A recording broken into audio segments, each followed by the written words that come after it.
Journey Through Parenthood with Martina Bills. Good Monday morning, everyone. I'm Martina Bills. Thanks for joining us here on the WSAZ Now desk for Journey Through Parenthood. Well, we are in full germ season swing. School's back in session, and when those kids come home with runny noses and coughs and colds, you know it is that germ season. They call it fall respiratory season. So we are talking to a doctor with Valley Health a little bit about how to keep everyone healthy this fall season. This time of year, we really want to try and make sure that, number one, we're doing all the preventative measures we can, which starts with hand hygiene, making sure that we're washing our hands, covering our cough. Those are the bedrock foundation. Beyond that, once we start to show any signs or symptoms, trying to stay away from others as much as possible. In the school setting, the recommendation is to at least get checked out if they start to develop symptoms such as cough, congestion. The big fever, greater than 100.4 of a fever, is going to be when we probably want to see them in office to make sure that everything else is checking out okay as far as vital signs and making sure that oxygen levels are adequate. Then we kind of go on to making sure that we support whoever might be sick, whether it's an adult, whether it's a child. We want to make sure that they are getting plenty of fluids.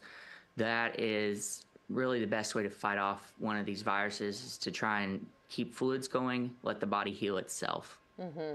And what about, right now I feel like everyone's kind of tricky when it comes to when to get those flu shots. And I know last year we saw a spike in flu cases a little earlier than normal. And I know people kind of tend to wait until the later fall months. What is your recommendation, and are those flu shots even available? We are starting to see the flu vaccines come into the offices now. At Valley Health, we have them available in the regular strength, high dose coming soon for those that are 65 and older. We are starting to administer even just here in September.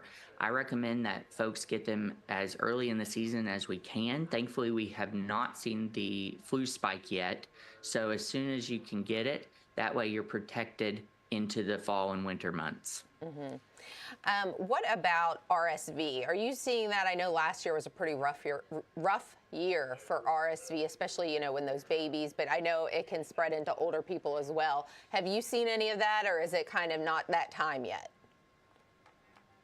We are still a little bit early. I've seen a few scattered cases, but we are looking overall to see more of that as we get into the later fall and winter months.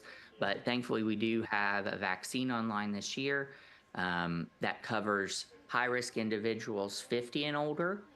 And we also have vaccines available for 8 months and younger that are at normal risk. Okay. Dr. Amos, what about, for people who have other health conditions, why can this season, I know it's always tricky with babies or older people, but there's also people that have health conditions that these kind of little viruses that may not do much to you or me or, a healthy individual really could amp up and really, make someone more sick than, you'd like to see. Yes. And so there's varying degrees of what I would call immunocompromised. There's folks that are on things like chemotherapy, undergoing cancer treatment.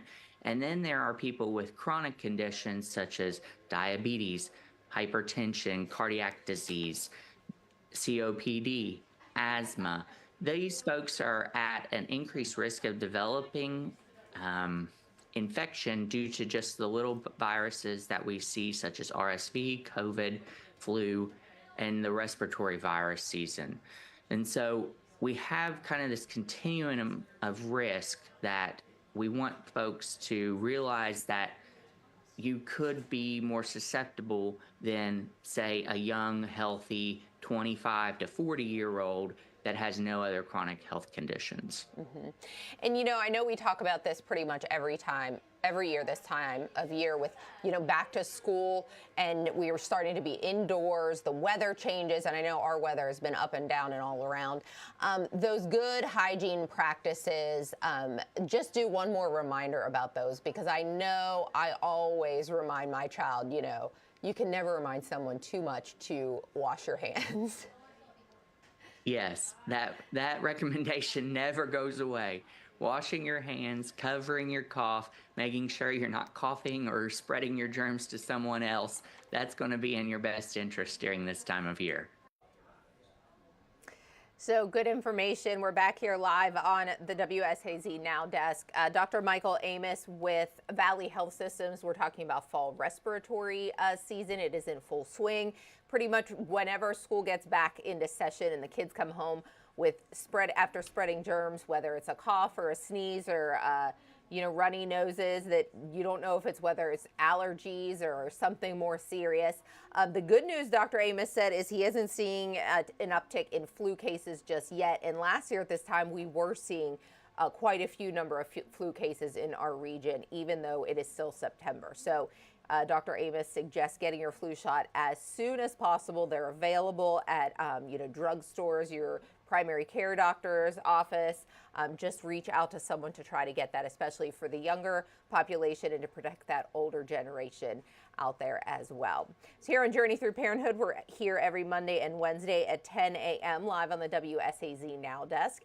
And I'll be uploading this story to the WSAZ.com here shortly. And we'll see you back here on Wednesday at 10 o'clock.